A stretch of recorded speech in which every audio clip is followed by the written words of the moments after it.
Lovell and Co continue to undermine the process. I mean, they're trying to bring up the issue about the fact that I got the, what do you call it, the Moderna vaccination early in the year in January. Incidentally, I got the vaccination when there was none available, none, zero, not one vaccination in the country. We only got our Covishield vaccines in April of this year.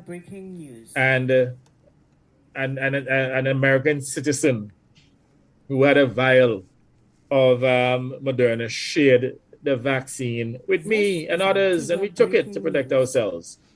And that person had legitimacy to have the vaccine here, but when he opened up the vial, rather than throwing away the 9, he shared it. But instead, because the vaccine at the time was on the embargo, it wasn't available to us, but it was available to the U.S. citizen for sure. And he's the one who shared it with us. But instead, they're trying to spin it and to make it look as though I did something illegal. Now, first of all, I did nothing illegal. But I want to make the point here, though. Even if I felt I would have done something wrong, I'm not aware I did something wrong. I would have apologized, but I'm not aware I did anything wrong.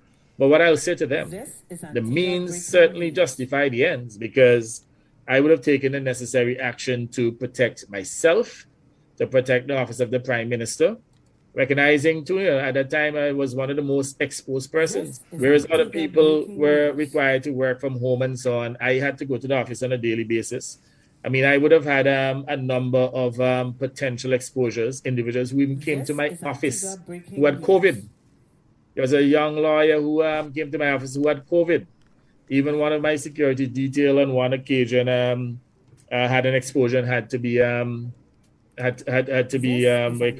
quarantined. Then I had a situation in which an opposition element told another lady who reported to my security at the time that they're going to get somebody who's infected with COVID to come to my office and to infect me. You're going to ask Inspector Daly. Those are the kind of viciousness that I had to deal with back then. And remember, too, I was literally traveling between Antigua and Barbuda at PLH, meeting people who are traveling to the country, going to Windward Beach and Jumbi Bay and so on. I mean, I would have given you the story about Mr. Del Vecchio, who gave us the $1.5 million US to do the wing there for the St. Richard School. He would have donated it after discussion with me in January of this year, during, I think it was New Year's Day. New Year's Day, we actually went and visited the site, myself and the Minister of Education. I mean, I asked him to make the contribution to the school. And when I went to Jumbi Bay, I mean, of course, they offered me a drink. I had to be social. I had to drink. What if they had COVID? Anybody in the family member in the family there? His wife was there, 2 children. So I took the decision to get vaccinated early, and I don't owe anybody any apologies for that. And it's a stale issue, Harold Lovell. It is stale, washed up.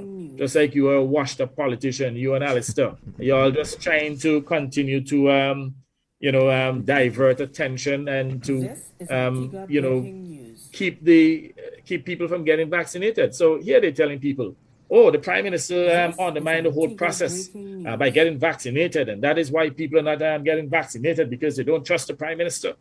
What trusting the Prime Minister has to do with you taking a vaccination to save yourself from possible hospitalization and death? Why people like Alistair and Lovell don't tell the people who are unvaccinated that they're running the risk of ruining their lives and literally ruining their families. That is the message, but they can't move themselves to, go out there and to and to get people vaccinated and to push them to get vaccinated. Instead, they're promoting this issue about choice and how they're against vaccine mandates. This is Antigua Breaking News.